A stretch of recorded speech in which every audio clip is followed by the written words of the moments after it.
Gold trusted gold buyers తాకట్టులో ఉన్న బంగారాన్ని విడిపించి ఈ రోజు ఉన్న మార్కెట్ ధరకే కొనబడును. మరిన్ని వివరాలకు సంప్రదించండి 77107720. ఇప్పటికే నియోజకవర్గాల వారీగా అలాగే జిల్లాల వారీగా మినీ మహానాడులు కార్యక్రమాలు పూర్తయ్యాయి. అలాగే తెలుగుదేశం పార్టీ త్వరలో కడపలో జరగబోతున్న మహానాడుకి అయితే భారీ ఎత్తున తరలి వెళ్లేందుకు ఇప్పటికే సిద్ధపడుతున్నటువంటి పరిస్థితి ప్రధానంగా ఉంది.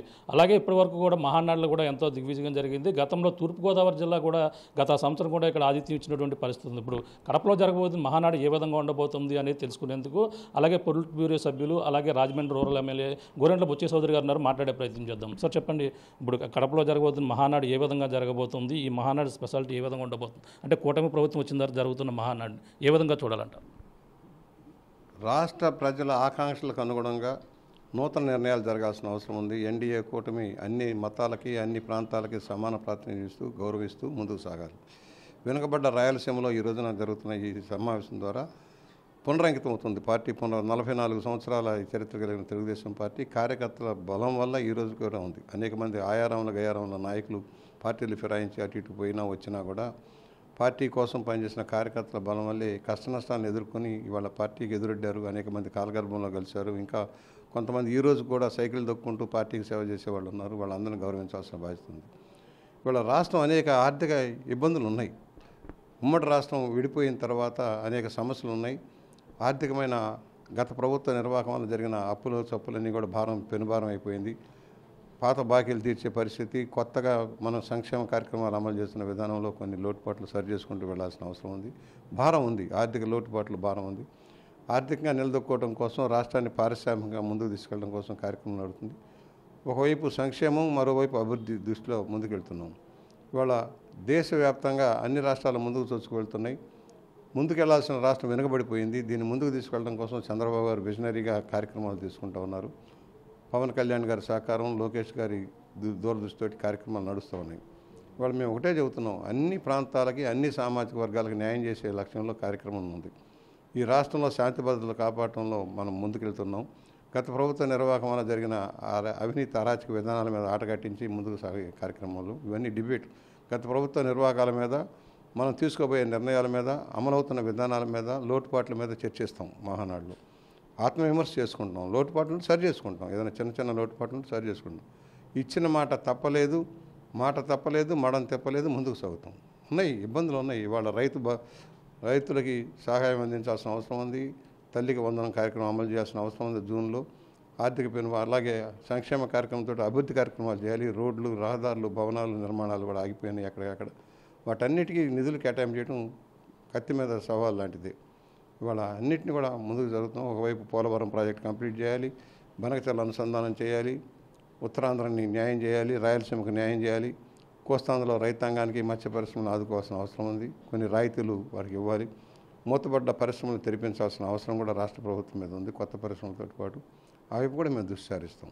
ఒకటి, కార్యకర్తలకు ఏ విధంగా సహాయం చేయాలి, పార్టీని నమ్ముకున్న లక్షలాది మంది కార్యకర్తలు ఏ విధంగా సహాయం చేయాలి.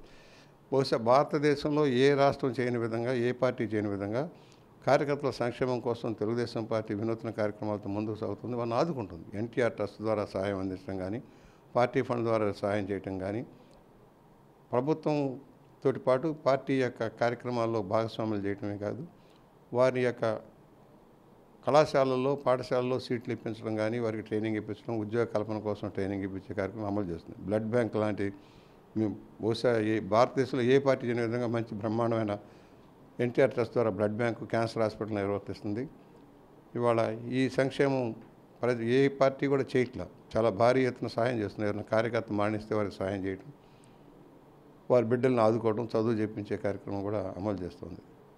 అంటే ప్రధానంగా చూసుకుంటే ఇప్పుడు కూటమి ప్రభుత్వం ఏర్పడిన తర్వాత కార్యకర్తలు కొంచెం అసంతృప్తి వ్యక్తం చేస్తున్న పరిస్థితి ప్రధానంగా కనపడుతుంది. ఎందుకంటే అంటే కొన్ని ప్రాంతాల్లో అలాగే జ్యోతులు నెహ్రూ లాంటి వాళ్ళు కూడా వాళ్ళు కుండబద్దలు కూడా చెప్తున్నారు, కార్యకర్తలు ఇబ్బంది పడుతున్నారు, అలాగే సరైన ప్రాతిపదికన ఈ యొక్క నామినేషన్ పదవులు కూడా ఇవ్వడం లేదని కాకినాడ జిల్లాలోని ఈ సమస్య ఉందని ఆయన చెప్పడం జరుగుతుంది. ఇటువంటి పరిణామాలపై ఎటువంటి వాళ్ళకి న్యాయం జరిగే అవకాశం ఉందండి?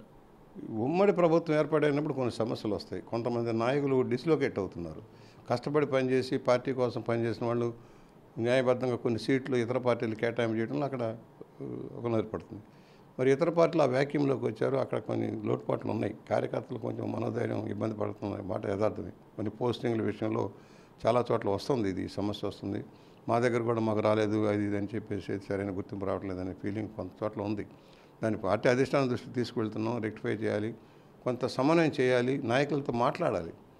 ఎక్కడో గుమస్తాలు చేస్తే అయ్యేది కాదు. కొంతమంది గుమస్తాలు నిర్ణయం వల్ల వాళ్ళకి తెలిసో తెలియకో సరైన గుర్తింపు ఇవ్వకపోతే ఏదో డేటా వేరే ఉంటుంది, ఫీల్డ్లో పనిచేసే వాళ్ళు వేరేగా ఉంటున్నారు. ఇవన్నీ కూడా సరి చేయాల్సిన అవసరం ఉంది. సరే ఉంది, నెహ్రూ గారు ఏం చెప్పారు ఏంటి అనే కంటే మాకు కూడా కొన్ని అనుభవాలు ఉన్నాయి. గతంలో ఈక్వేషన్ ఉండి మేము కూడా స్టడీ చేసి ఎవరెవరు ఈక్వేషన్ ఇస్తే బాగుంటుందని చెప్పేవాళ్ళం. అది అక్కడక్కడ కొంచెం లోటుపాట్లు జరిగినాయి, వాటిని సరి చేయాల్సిన బాధ్యత ఉంది. రేపు మహానాడు తర్వాత మళ్ళీ డిబేట్ పెట్టినప్పుడు నియోజకవర్గాల వారీగా జిల్లాల వారీగా సమావేశాలు పెట్టినప్పుడు ఇవన్నీ వారి దృష్టిలో పెట్టి సరి చేస్తాం కదా. కార్యకర్తలు కూడా ఆశిస్తున్నారు, మాకు ఏదో గుర్తింపు కావాలి, గౌరవం కావాలనేది. ఒకటి ప్రభుత్వం ఏం చేస్తుంది అనేది, పార్టీ ఏం చేస్తుంది అనేది ప్రధానం. ప్రభుత్వం కూడా కొన్ని నిర్ణయాలు చేస్తుంది. నిరుద్యోగుల కుటుంబాలకు సంబంధించి ట్రైనింగ్ ప్రోగ్రాంలు ఇచ్చి వారిని ఆదుకోవాలని, వారి బిడ్డలకు ఉపాధి కల్పించాలని, ఉద్యోగం కల్పించాలనే లక్ష్యంలో పనిచేస్తుంది.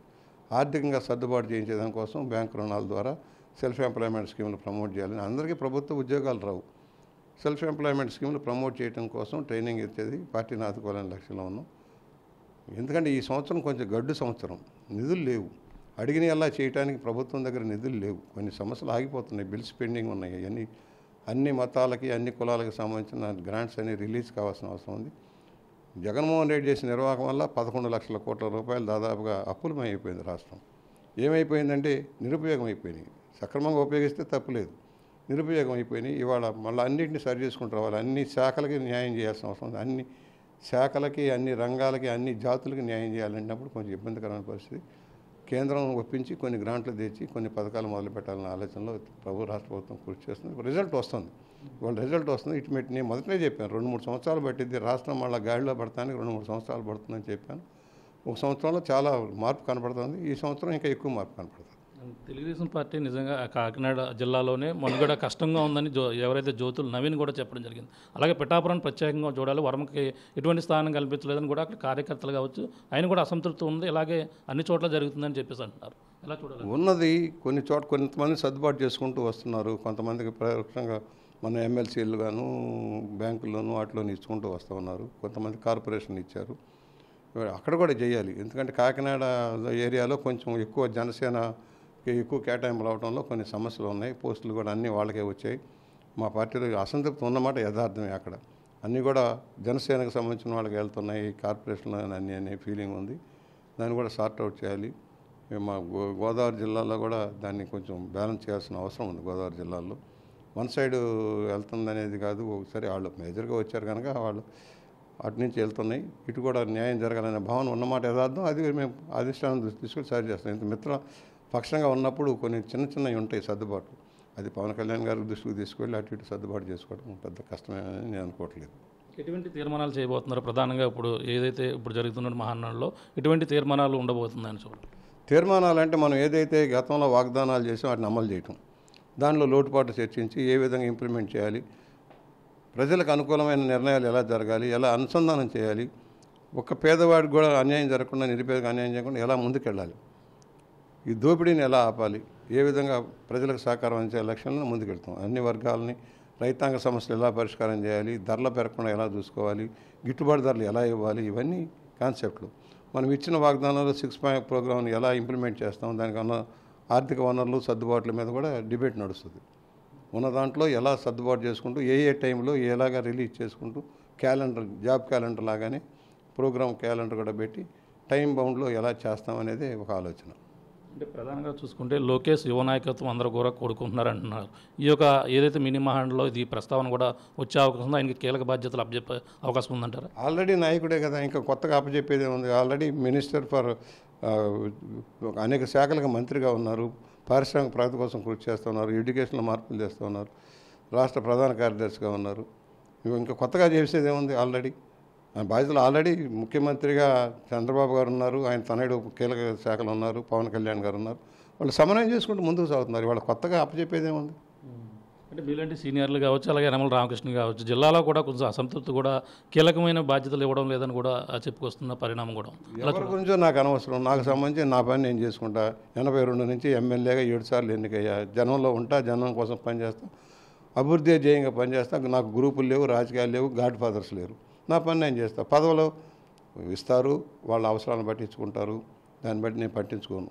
పదవి కోసమే కాదు కదా, పార్టీ కోసం పనిచేసి 82లో అధికారంలోకి వస్తామని దిగామా, మంత్రులు అవుతాం అనుకున్నావా, ఎమ్మెల్యేలు అవుతాం అనుకున్నావా, పని చేసాం. వాళ్ళ పని చేస్తాను. నా వయసు 80, పని చేస్తూనే ఉంటా. నాకు ఓపిక ఉన్న కాడికి పని చేస్తాను. ఇప్పుడు కుర్రాళ్ళలాగా యాక్టివ్గా పని చేస్తాను, ఇంకా చేస్తాను. ఓపిక చచ్చిపోయినప్పుడు నమస్కారం పెడతాం.